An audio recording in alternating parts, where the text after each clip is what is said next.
When I'm coaching people, I find that often people will struggle to put what the job needs into words. And what I do with those people is I give them some umbrellas to use. If you're a leader, if you're a manager, then there are 4 umbrellas you need. And those umbrellas would be vision, technical skills, management skills, and lastly, people skills. If you're not going for a manager's position, then you can get by with technical skills, personal management skills, and people skills. If you are a manager, vision, the ability to see what can and needs to be done by the team I manage to contribute to the goals of the organisation, and the ability to articulate that vision in ways that enthuse, energise, bring people together and have us all pulling in the same correct direction. Technical skills. Now, if you went to university to do a job, then these are the skills that you need, that you learned at university. The actual technical skills, the understandings and technical skills you need to do this job. They will vary from job to job, clearly, depending on what you're doing, but every single job will have some technical skills to it, and I want you to talk about those technical skills which are needed in the job that you're going for. The next one is management skills.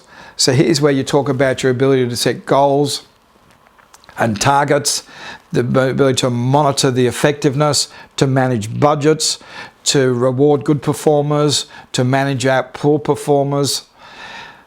The skills you need to manage a group of people. If you are not going for a manager's job, then it's personal management skills. Team objectives, the ability to meet deadlines, the ability to keep 6 balls in the air at one time, the ability to work in a job which is busy, the ability to work in a job which has changing priorities. The idea here, of course, clearly is to make yourself seem flexible. But at this point, remember, you're not talking about yourself. You're talking about what the job needs. What we're going to do later in part 3 is come back to these and say, I have the ability to do this. I have the ability to do this. And then the next part of the job always is the people skills. This job is essentially about relationships and about people. And virtually all jobs are, because you're always working in part of a team, part of an organisation, which has an organisational goal with everybody contributing to it. And to be successful in the people skills, you need to be able to build relationships based on a mutual respect and trust with a wide range of people, the widest range. Those umbrellas might make it easier for you to describe what the job needs. So now you can see it's a big answer. We've got, this is what the job looks like if it's done well, where we're selling a job back to them. We know what it takes to be successful in the job. The job needs vision, technical skills, management skills, and people skills. And I have those things and the summary. But you can use this question for even more than this. Most of us, and I think all of us if we're honest, have what I call a whispering death. A whispering death. There's an issue that you have which is never raised at interview, but as soon as you leave the interview, the people interviewing you turn to each other and mention it. Whispering death might be too old. Can I tell you, rarely is it too old in itself, but too old gets translated into other things. Somebody who's older than they're expecting leaves the room. They turn to each other and they say, won't stay up to date. There's a direct translation for too old. Won't get on with the younger staff. Won't take direction from a younger manager. These assumptions are completely unfair. I'm not justifying these assumptions. I'm just telling you they're real. They're the translation for too old. You might be too young for a job. You might not have a particular piece of experience that they need for this particular job. There is all sorts of these whispering deaths that you might have. Too quiet. You're going for a job as a salesperson. The whispering death might be too quiet, too introverted for this job. What's your whispering death?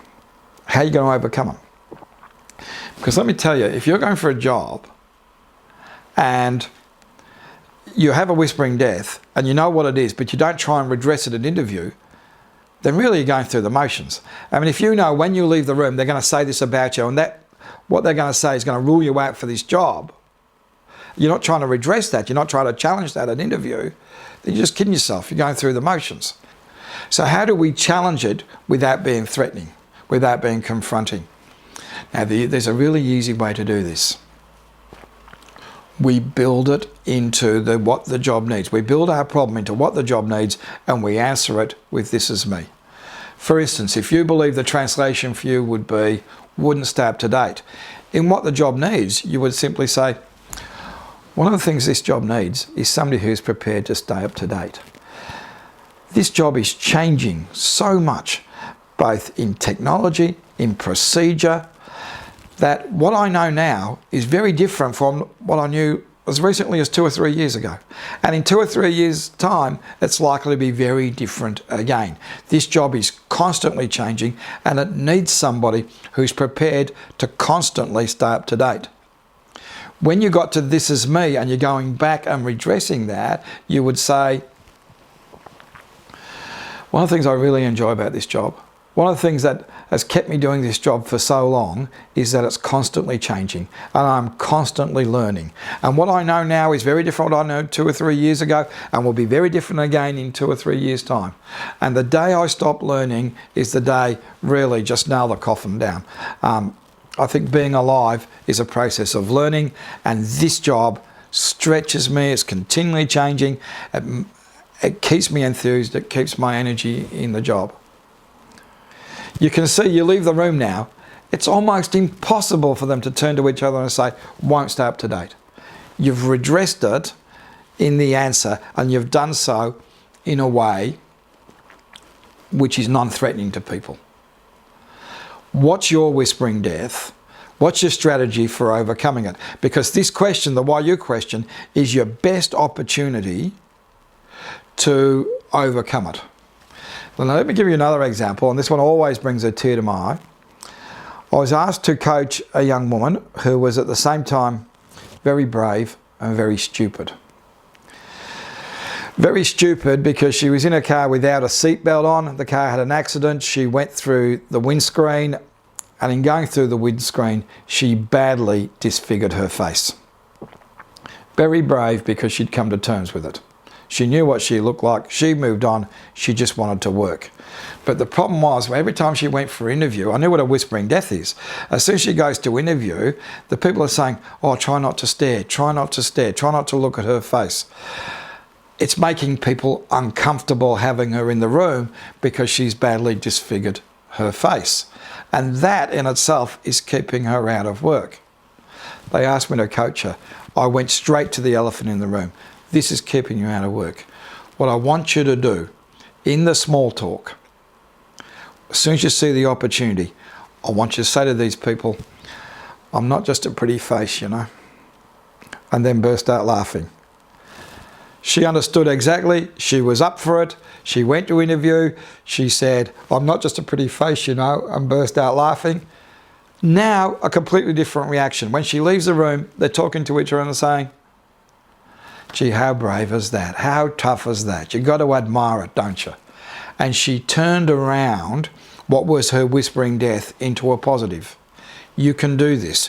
You need to do it with your whispering death. I need some honesty here. What are your weaknesses?